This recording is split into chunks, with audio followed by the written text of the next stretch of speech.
Hi everyone!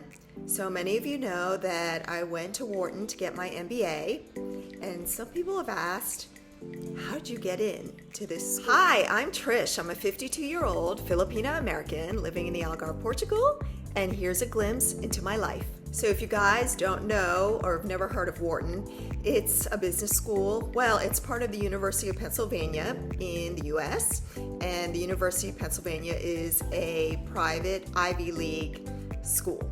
So it's one of the Ivy League schools, so it's very difficult school to get into. And Wharton, the business school, is known for, it's one of the most prestigious business schools in the world. So it's really known for its rigorous finance program, but it also has a really great marketing program, which is what I studied.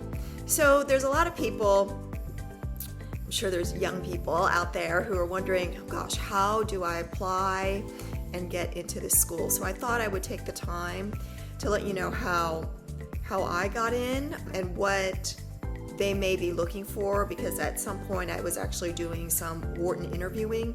So I kind of have an idea of the kind of application and the kind of candidate that they're looking for.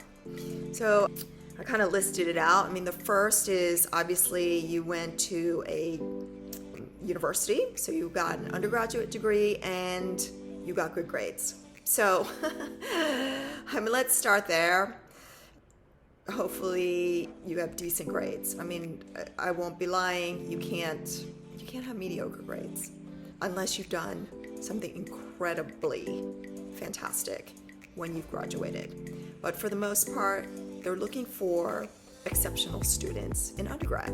So make sure that you've done decently well. For me, for example, I went to Boston University undergrad. I graduated with 2 degrees, one in journalism at the College of Communication and one in their liberal arts college in international relations. So I did that and I graduated magna cum laude for both. So, but that's not to say that if you graduated with less than that you are already shut off. I don't want to discourage you, but I'm just telling you what my application looked like. So then the second thing, as you know, is to get a decent GMAT score. So that's not my forte at all. I'm not terrible, because I'm just not the best at doing standardized testing. And at the time when I applied to Wharton, I don't know what the average GMAT score is now, but the average GMAT score was 720. So for me, when I was studying for the GMATs, and I was so focused about studying for the GMAT because I knew that was, for me, my biggest hurdle. So I took a Kaplan course. I had studied because I wanted to at least break the 600 mark. Because in my opinion, if the average score is 710, if I got over 600, then I would be a contender and they wouldn't shut my application altogether. So I studied really hard. I didn't go out at all. All I was doing was studying. I just remember this months leading up to it. I was really faithful about doing my Kaplan course and studying for the GMAT. And at the end, I got a 610. But I was like, woohoo! I was so thrilled that I got a 610 because I knew that I would then be able to apply to some of these competitive schools, and Wharton was my top choice. So I was really excited that I got the 610. So I had decent grades, actually pretty good grades. Magna cum laude is great, and then a 610 on my GMAT. So the third thing is your work experience. So most of these top business schools, it's very rare for them to accept someone that's gone straight from undergrad. So you generally have 2 to 3 years work experience. So for me, that's exactly what happened. I had, I think 3 to 4 years of work experience when I had applied. So when I graduated, I worked in advertising, and I had worked in New York City, working at Gray Advertising, which is the largest agency in New York City, and I was working on CoverGirl. At least that was my past experience, was working on CoverGirl. And then I moved over to Victoria's Secret a colleague of mine they needed an account executive for Victoria's Secret. And that actually, I think, was one of the best things, my strongest points in my application, because I was really young and I was working at a small agency, and because of this tiny agency, I was able to manage as the account director the entire Victoria's Secret advertising campaign. So I worked really closely and directly with the marketing director, and so I really had a lot more impact on the results of the campaign. And we launched the Angels campaign when I was working at Victoria's Secret. So that's one of my claims to fame, that we worked on the first Victoria's Secret Angels campaign ever. So it's so exciting. I wish I had those creative boards, because that was during my time. I mean, obviously I didn't do it alone. I worked with a team, and it was definitely not my idea, but I helped execute it. So because of that, I had some really strong work experience, and I was able to kind of bring that to the table when I applied to Wharton. So that's the third key. So the fourth component to a really strong application is the essays. And it's really important, because this is how you're going to stand out in the admissions committee. So you really need to give your essays some thought and really work on it. I mean, I don't know how many drafts I did of my essays.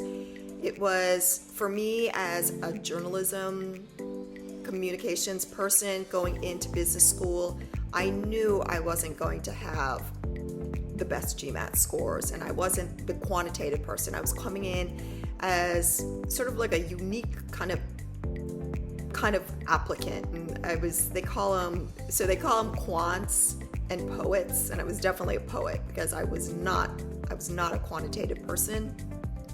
And that's why I really worked on my essays, and I really thought through them. So for those applying now, I really give that some thought. I feel like, for one example, I mean, I just wrote a really creative essay. It was not your standard essay, but I did something different so that I could stand out. And I think that helped with my application. I mean, I don't know. I never really spoke to anyone in the admissions committee after I got in, but I do think when you're getting, thousands upon thousands of applications, and there's only, 5% acceptance rate, and I think I think the admissions committee is quickly going through these essays. So, you've got to kind of give them your best shot. And so that's what I did for myself. I thought, okay, I'm going to go out there and I'm going to do something that will catch their attention. So I give essays like a huge factor. Okay, and then related to work experience is your recommendations. I mean, you may get some recommendations from school faculty if you did really well in class, but mine were all work-related recommendations. So I had my former boss, my current boss, I had my marketing director, this is the other thing with recommendations. You don't want to get someone that's like president of your company but doesn't really know you. You want someone who can write a fantastic recommendation.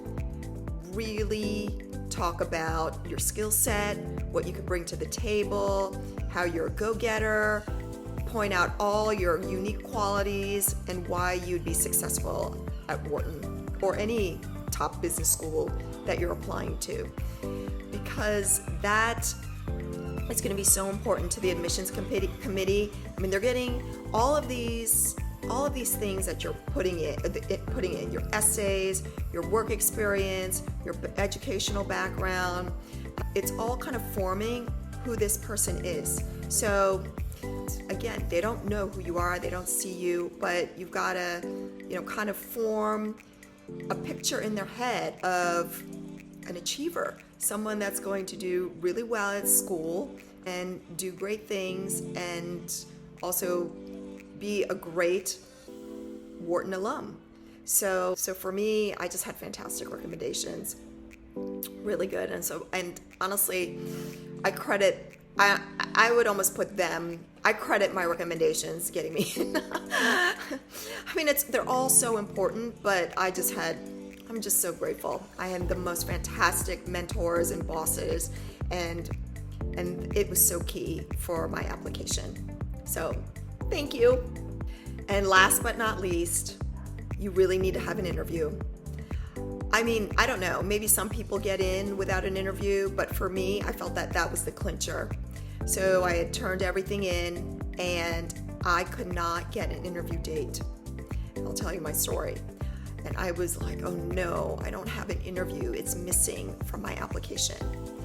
But there are a whole bunch of orientation kind of meetings beforehand for people that are trying to apply to schools. I mean, these business, and I remember going to a Wharton event and meeting one of the admissions directors, and she was awesome, and I wish I could remember her name now, but she was fantastic.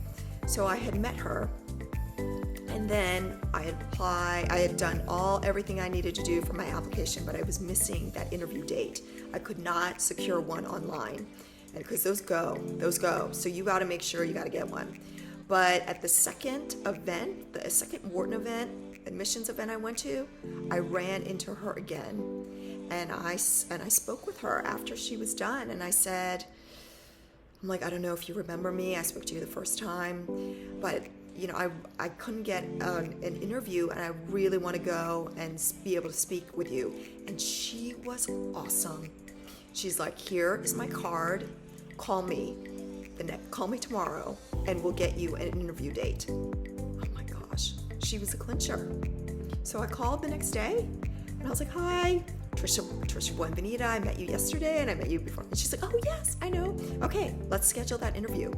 And so I'm like, oh my gosh, I got everything. So yeah, so then I was able to go to Philly and meet with the admissions officer and have a one-on-one interview.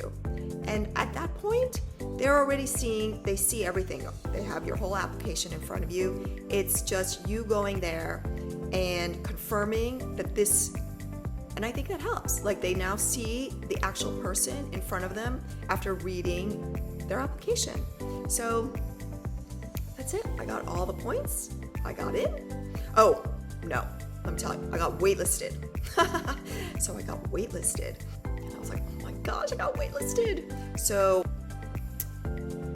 but I kept calling because I wanted to go to Wharton so badly. It was my top choice school. I mean, I remember my dad saying, Wharton's the best business school. And so it kind of was always my dream school. And I kept calling, and I sent in an additional reference. And this one was from my marketing director, who also went to BU and went to Wharton. And then I turned in, a videotape actually of like all the ads that I had worked on. I don't even know. I just brought in more stuff so to keep my name top of mind. And I just remember when I got that phone call, oh my gosh, I was jumping up and down for joy. I couldn't believe it.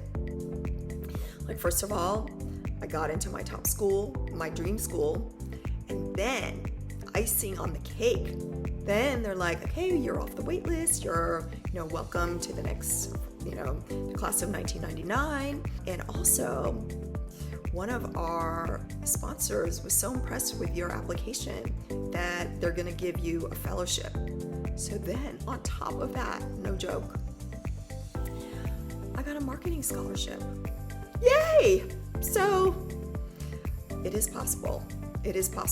But those are the steps that got me in. Yeah. So, ask me more. I don't know. It's just stay focused, believe you can do it, and do it. Go for it. So I hope that helps. That's a blast from my past. We're actually going to be celebrating our 25th reunion in May. So I'm excited to see my classmates who have done incredible things. Like, that's the other thing. Then you get in and you're just floored. My classmates, just stellar people, really stellar, and have done amazing things with their lives. So I mean, for me, it was, I'm so thrilled and happy that I did it. And I made so many dear friends and colleagues. So, it was the best thing ever. So I hope this helps. And let me know if you have any more questions about trying to get in or what you need to do. Okay, talk to you soon. Bye.